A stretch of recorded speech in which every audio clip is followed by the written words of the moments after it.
Today we're going to be doing some Advanced Dungeons and Dragons, and what we're looking at today is waterborne adventures, specifically surface and naval sort of aspect, which is the reason why I've broken out my Sails of Glory kit just to see in case we need to use some physical models.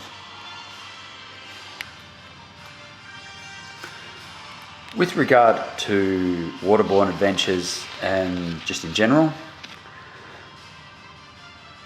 we're looking at pages 53, 54 and parts of 55 on the DMG, and that is it. There are lots and lots of gaps. We have a few charts that sort of show up.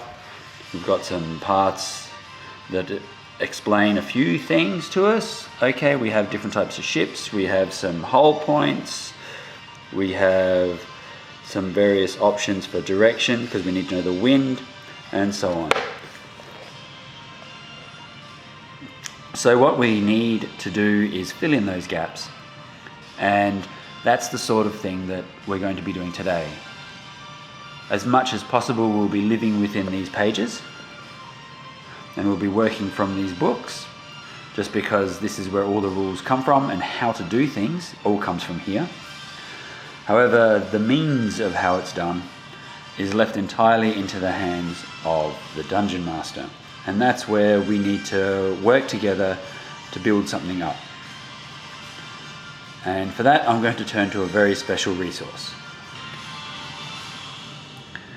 There is a magazine for Advanced Dungeons and Dragons called Flipping and Turning, made by Smouldering Dung Games and published every quarter, but they also release a few special events during the year, and they release some of these little trinkets. Sometimes they come from the membership, and sometimes it's from part of the magazine.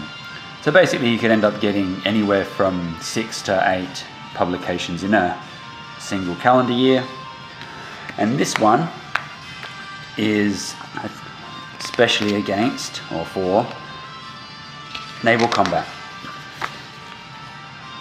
Some of these names may seem familiar to you all, but basically what we're looking at is filling in the gaps that have been left behind by the DM's guide. Like all things, there are stat lines that we need to work with. So what we have to do is create and build ranges of definitions, because the first thing you have to do is basically understand how ships work. That is going to have to be something. So what we have done with this is try to compile as much as possible to make it game worthy, but not bogged down with so much specifics, so many specifics that it becomes unmanageable, because there are a lot of specifics. So the broad strokes, sticking with the AD&D nature of things, a broad strokes idea, and then trying to fill in those gaps, leaving enough gaps for the next DM to then fill up from there. So what we have to look at is what constitutes a ship. And for that, I'm going to turn to probably the very first ship that most players will actually ever encounter. And that's this one. This is a ship that shows up in an adventure, and there's nothing that says what happens next. There's nowhere to go. And if you're thinking, well, that was in 1980 or 82 or 81, surely things have changed. This is the modern recreation of that exact same thing. And there is nothing that has changed.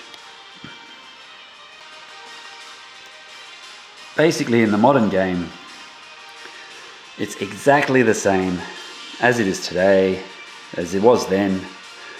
with all the same level of detail, meaning it's in the hands of the DM and therefore, yeah, nothing. So what we're doing today is we're running through options, discard as you wish, get involved as you wish, and then from there, fill in the gaps and you can do your own thing. Everything in Dungeons and Dragons from the mid-70s to recent is landlocked and has not a lot of options for the greatest field of swashbuckling, daring do, and that is the high seas. This is where we start to break out our pirate voice. Arr, that's right. We've got a pirate voice that occasionally comes out when we're starting to do these things. Arr. Of course, we have to be a lot more stereotypical. Arr. So with this, let's start with the definitions and then we'll work it from there. Knowing what we know about ships, the very bottom, the first area is the hold. Yes, they call it the bilges, but no, it's the hold. The next layer up is the orlop, where you have additional supplies, raw materials needed for the upkeep, and so on. And any wounded will be in here, and it's generally where the crew live, and so on. In this instance, we then go straight to the upper deck, and then we have our forecastle, and where we have the cabins for the in the quarter decks. So they're above. From an angle or from a side view, this is where it looks here, where we have the hold, the orlop, the main deck, and so on. And there's the water line, and this is the bottom with the keel. So with all of these, everything has a name, and that's what we're about to go through, and we're going to look at some of these options from here. This is a single-masted ship, and according to its only description, it has a length of 90 feet, which goes from the top of the bowsprit to the aft. We've got a draft of 8 feet and a beam of 26. So that's all we know about this particular ship, which is the first ship that they get told, and of course there's no description of what those actual terms mean and how to use them. So that's where we come in with explaining a little bit and then expanding also on some other options.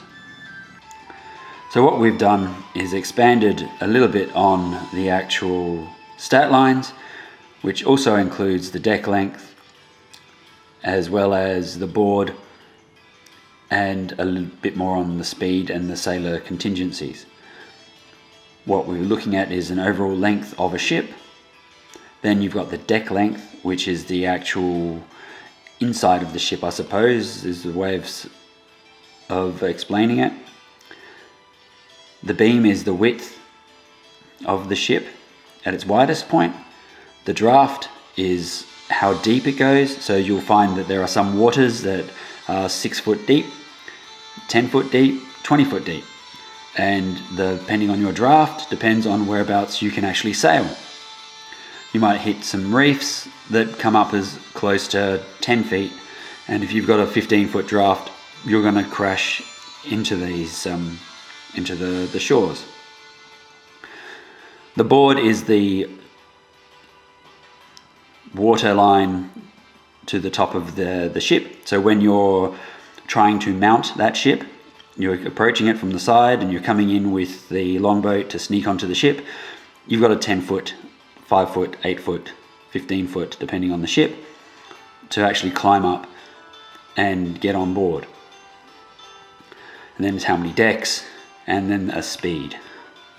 The way that we've used the speed is we've calculated the number of inches for miles per hour, and we've worked it out as 3 inches for 1 mile and then worked it as a maximum speed. And of course, weapons. The maximum number of weapons. Cargo ships generally a bit more lighter than a military ship. And the idea is that this isn't for full-scale naval combat. This isn't for multiple ships. This is for the party with a ship deciding to engage with another single ship as privateers or as part of a raiding party, and working it from there. Out of the Dungeon Master's Guide, you're referring to 3 or 4 different sections in total. You've got this section here in the Waterborne Adventures. You flip it over to the Expert Hirelings, and you flip it over to the construction and sieges and siege attacks for understanding how damage and combat works. It's flipping back and forth, flipping and turning, and what we've attempted to try and do is compile much of this together, specifically in relation to ships, and then these are the applied results. And of course, when you're casting spells, spell works in exactly in the same sort of way. You've got ranges and so on, and you have to remember that the inches being used here are all in the 10 yards for the outdoors as it's described. So that's why a ship moves 18 inches. That's how far they move in that particular round or combat round. We've adjusted some of the scale to cope. We've re-evaluated the overall combat initiative round, and basically with everything running in turns, meaning 10 round lots, then one combat round is actually 1 turn, and inside that 1 turn you have a lot of other actions happening, and you can cast spells pretty much whenever you feel and at the beginning and so on, because you still only get your limited actions. You got to wait. We still have tried to balance this out as best as possible, but you'll have, if you're smart enough, you'll find hirelings that are specific to naval combat or naval scenarios. So if you've decided that you're going to take on a piracy or a ship, then you'll want obviously your shipmaster and crew and petty officers, and we go through an explanation and description in all of that as to what they do and how the PCs can interact and how they can take on the junior officer roles, eventually becoming captains of their own ship. And with hirelings and expert hirelings, able to find magic users with the naval side, so that spells that are a little bit more useful for waterborne adventures or ships. Most players won't want to lose slots on some of these, so you'll always have that. But hirelings, you can find someone who has gust of wind and has found their own spell for navigation and so on. So on page 53, where it starts, they break it down: rowboats, barges, rafts, galleys, merchant ships and warships. And they explain a few things here and there, and they obviously start the conversation. What you also have to look into and understand is that combat on these in this era is not the same as what we would imagine with the cannonballs of the golden age of sail without any gunpowder, because that's how D&D generally works. We're relying on ballista, mangonels, and anything larger than that on bigger ships. Ballistae being the primary weapon of choice and the general hard point calculated from there. With the ancient days, so when we look in the historical value of what those ships used to do, they would generally be flinging slings, arrows, crossbows, flaming pots, or trying to get as much as they can to burn the rigging and sails, to bring them to a halt, forcing them to surrender, eventually boarding them, and then the combat ensues. Boarding actions are exactly like any other game in D&D. It's just combat, melee combat, except that you'll have a space restriction, obviously in first edition D&D, because we're advocates of the weapon adjustment charts. We're also wanting to keep how much space you've got available and so on. So that's why short, sharp, stabby weapons are better than the big swinging swords, unless you want to do the big Basil Rathbone, Errol Flynn duels, which is fine, you can do that too. And there are lots of ways to handle mass combat and melee combat and so on, so you can play with those rules how you wish on that scale. But basically the aim is to board the ship, bring it to a halt, board the ship, take it over, steal stuff, and then zoom away as best as possible, which means you also need to have the wind at your backs. And that's the other part, is that you need to know where the wind is blowing in from and how strong that wind is. So that's the other areas that you need to be mindful of. Obviously we're not doing everything by random, but the DM generally needs to know who's got the wind gauge and where is it coming from. And that can add to your speed if you've got the wind on your side, and if there is no wind, obviously then your speed is reduced, being the age of sail. Oars are different, galleys and such who have oars, and some rowboats have both sail and oar, Viking longboats being an example. Big square sail, they're able to do both. Then when the wind's down, they can pick up the oars and haul it. The other area that's happy to be done by some ships is just ramming them. They have special spikes on their hulls in order to be able to charge the enemy ship and cause mega damage and hopefully sink it, if that's the aim. Or damage it enough, like I said, to force it to surrender and then capture everything. So we have some ideas about how we do some weapons. And of course the fire rules are in the DM's guide, and we'll have a look at those in a few moments. So if you're going to be casting fireball, lightning bolt, flame strike, wall of fire, as an example, have shots from the mangonels with burning ammunition and that sort of thing. And then you have to have, well, what happens when you're on fire? How do you put it out? So these are the sorts of things that we need to have an idea of, so that way when they occur, we can deal with them. So this is, like I said, this is a little bit of this is downloadable from the Itch.io website. So if you do a search for Smouldering Dung Games, Windjammer, you'll find this is one of the supplements, and as well as all the other fine magazines. Flipping and Turning is a magazine that is designed specifically for AD&D in mind, by AD&D fans, and you'll even recognize some of the, if you get involved with a lot of the podcasts, a few of the main podcast people end up putting something into the publication just to sort of help out.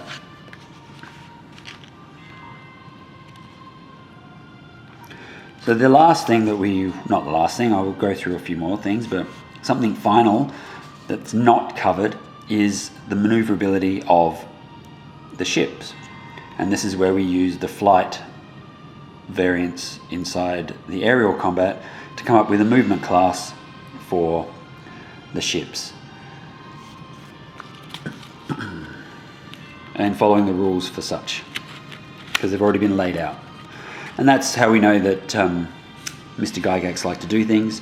What they would have done is pulled out the Don't Give Up the Ship, which is a game that they made up in the early 70s, if it turned into something like this.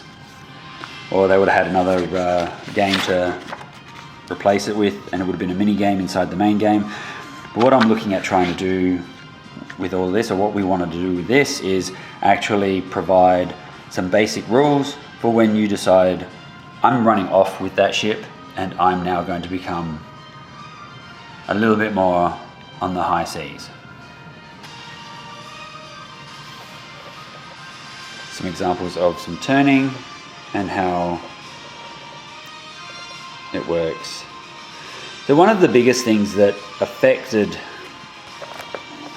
this sort of era in terms of naval warfare was the lack of navigation capability. They didn't just go out into the open sea and then just went and saw where they could land, because you ended up just dying, and there'd be a big blob, a grey spot on the map where it would say, "Here be dragons." But basically, most ships in this era stick close to shore, so they've got something to work with and they've got directions to go by, and they know what the landscape looks like when you've got a talented pilot who knows how to navigate the rougher parts of the area. With all of that in mind, that's exactly where you want to sort of keep most of it, because unless they've got a way of knowing how to navigate larger distances, which would only really happen in the case of massive convoys and not the sort of thing that a pirate would go after. Most pirates like to go, or privateers would like to go after simple merchant ships that are just going along the coast up and down between 2 or 3 towns and carrying a person of note or carrying an item of importance or something like that. Then that's what they'd be after. They'd chase down that ship, get it to a position to either board it or force it to surrender, do what needs to be done. If they have to board it, get into combat. If they manage to get it to surrender, then they can take it and they can either capture it as a prize, where they hold the crew hostage. Most crews also maybe even want to leave the current employer. Sailors are sailors. It's a bit of a weird collective group. And then head off from there. So you can always repair it or sell the other ship and use that as a part of the stolen booty as required.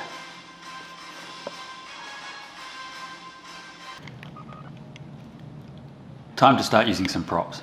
So what we've got here are 2 ships.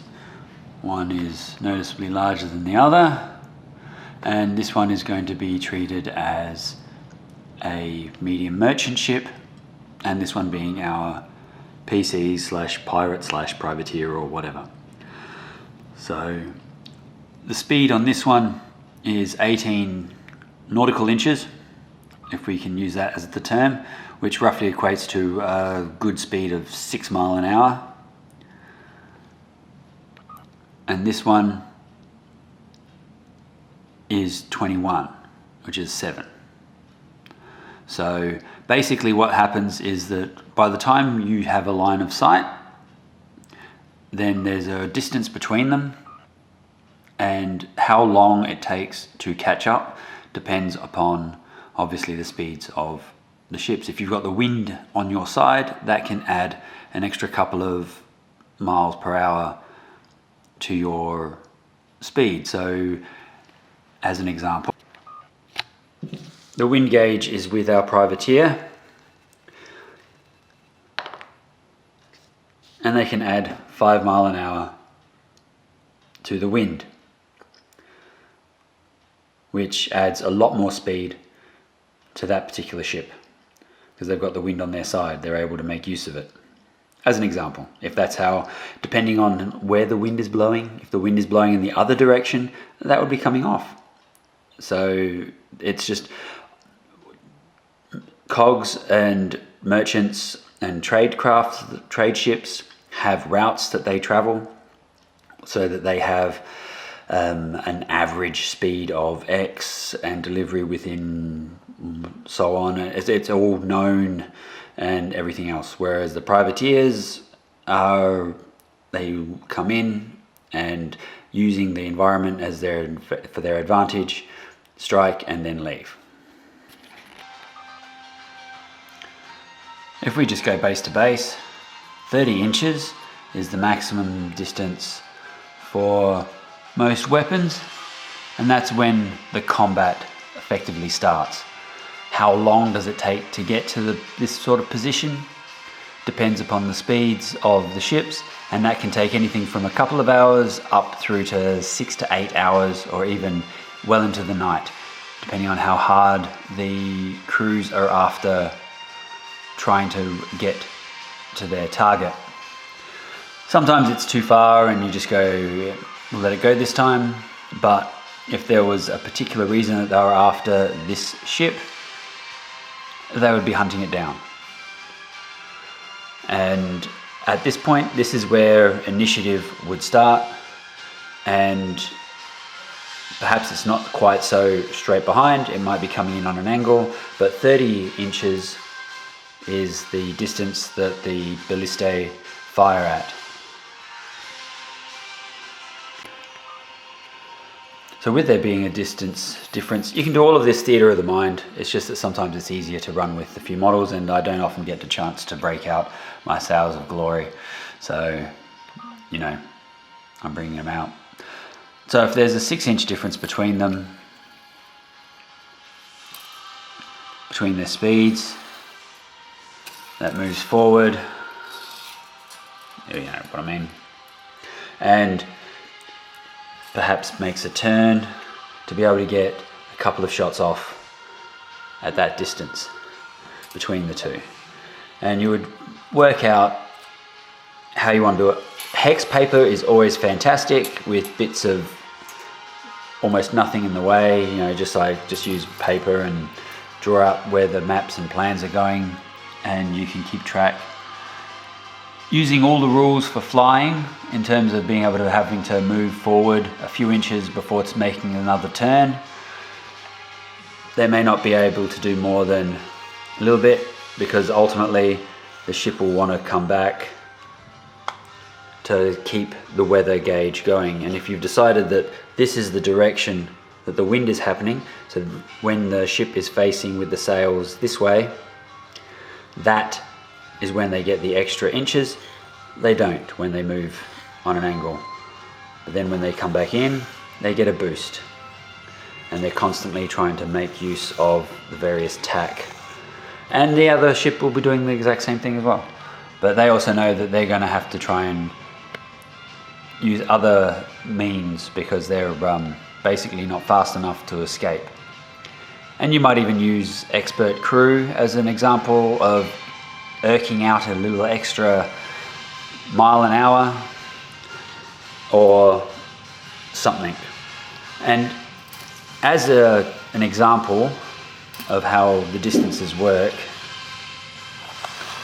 obviously this isn't entirely to scale, but basically this is 1 mile. A 10th level magic user casting fireball is almost half an inch away. That's a 10th level character firing fireball at the ship, just as an example, and so on. So there's always that to think in mind, in terms of we've got 176 nautical inches that you're playing with, and we're bringing it back down. Well, we're 176 standard inches, I suppose, is what we're looking at for a mile, and we're bringing it back to a more nautical inch. Then it comes down to a little bit more manageable per mile, which does open up to other things when you're trying to cast spells, how close you have to be, which is part of the reason why magic users over that 10 round turn are able to just pick and choose when they fire on both sides. So compiling all the rules as to what makes for a successful shot. The first thing is that all attacks are as if it's a roll versus AC 0. That's the first thing that you have to remember. Now, how you want to manage that, if you're a 0 levels in charge of the ballista, then they've got to roll 20s, plus, minus, whatever the modifiers are. If you're PCs, if your 4th level fighter is now in charge of the ballista team, we're now using that combat chart instead. And that's how I would recommend running it, so that way even if you're a 4th level, 5th level thief, 6th level thief, or if you're 3rd level fighter and you're adding benefit to something where you're not really involved. So you could be in charge of a team, like a bank of ballistae, or a whole firing arc, or so the whole broadside on the left port side versus the starboard side, and all of that. So give the players something to do and something to roll, and that's where it's fun. When you're using models, what could be also handy is whoever's the highest ranking, so who is going to be treated as the captain, is the only one to move the ship and to make the way how the ship is going to move, so that if you can potentially angle it, so that we've got the port side, we've got the starboard side, and so on, and then work it from there. There's a lot of work it from there because, like I said, these are rules that are intentionally built with gaps, and you have to figure out what those gaps are and how you're going to manage those gaps. So if we're able to use this as an example, say that's got 3 ballista on the side that's coming in. Now there's only a mile difference in miles per hour between these two ships, technically, even though this may have had a boost with some wind spells or whatever, but generally that's the 7-mile ship per hour and that's a 6-mile ship per hour. So there are no additional modifiers for the balance of speeds. It's a direct fire weapon, which gives it an adjustment, and basically that's +4, and we're needing to roll 16s,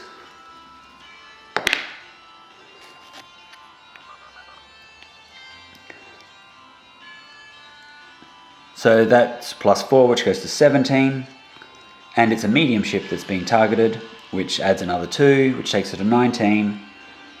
And if we're in calm weather, that's a +1, which takes it to 20, which is the hit. If it was in any other form of breeze, then it would have just missed. For the purpose of this, we'll just assume that it's calm weather, and then that's a +4, +2, +1, which takes it up to the 20, and we hit.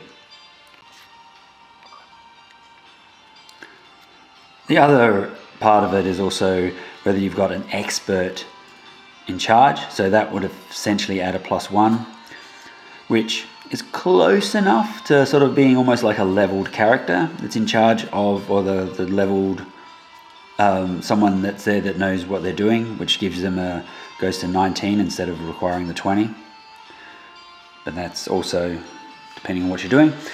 The next thing is you work out what you're attacking. So the crew there's a crew loss as well as a hull point loss, but the ship gets targeted, and with this one having everything up and running, we've got the options of mast, hull, and sails and rigging. So we're rolling that D8, and in this case it's a 3, which means that it's the hull that gets hit by the ballista, doing 1 point of damage. And in terms of that loss of crew, 4 crew is lost. So we take 4 crew off, and eventually what will happen is that the ship may even run out of working crew, which will also impact on how well that they can function. So you've got masts, sails and rigging. So if you take damage in excess of what we've defined as masts and sails and rigging, then the masts break, which then sends the ship into disarray. The sails can cut out, which means that they lose wind and they lose speed, and so on. And that's handy to keep in mind as well, because sometimes you may want to have special weapons that aim specifically for the sails to tear the sheets up. So when they hit the sails and rigging, it does additional damage, as opposed to, you know, just the standard 1 point on the hull. Maybe it does 1 to 4 on the sails and rigging if that's what ends up being hit.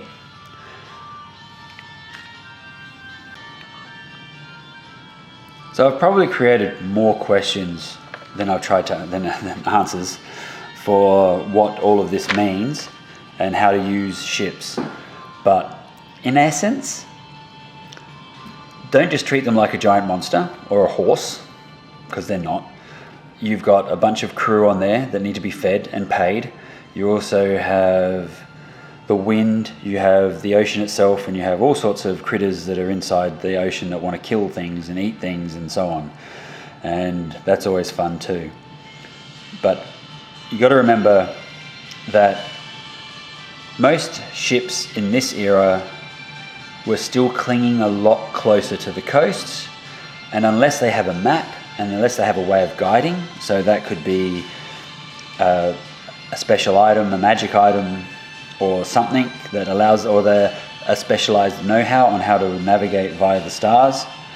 And people did exist who were able to do those sorts of things, so you just have to pay for them, and they may be henchmen rather than hirelings, and you may have to do other things to sort of maintain them. But basically, if you look at every map in D&D, almost everything is limited to land-based, and there's no reason why we can't jump on a ship and get out onto the open waters and make our fortune on piracy and privateering, because that's still a major part of the inspiration behind a lot of how we all got into this game, and I think it's something that's worth looking at. So one more shout out to Smouldering Dung Games for the Flipping and Turning magazine and for the various supplements they get produced. And it's all fan based, and there's all sorts of cool articles, and some of them are by people that you recognize, people that you know, names of the industry, and so on. So find out a little bit more about that and get involved. And if you've got something you think you want to contribute, get in touch with the editor and see if there's something that you can put in there as well. Always looking for content. It is a relatively free magazine, and some of these options may have like $1 cost, like literally $1 or something. But or if you want them printed out, that's a cost, but you can download most of these things. Get in touch with Rob Ritchie, Smouldering Dung Games. And hopefully this has helped more than hurt. It's a tough topic to get into, and if I need to expand on it or go through it a bit more, then I will. Alright, so thank you very much for your time and patience. I again want to thank all my supporters and followers and everybody who's out there.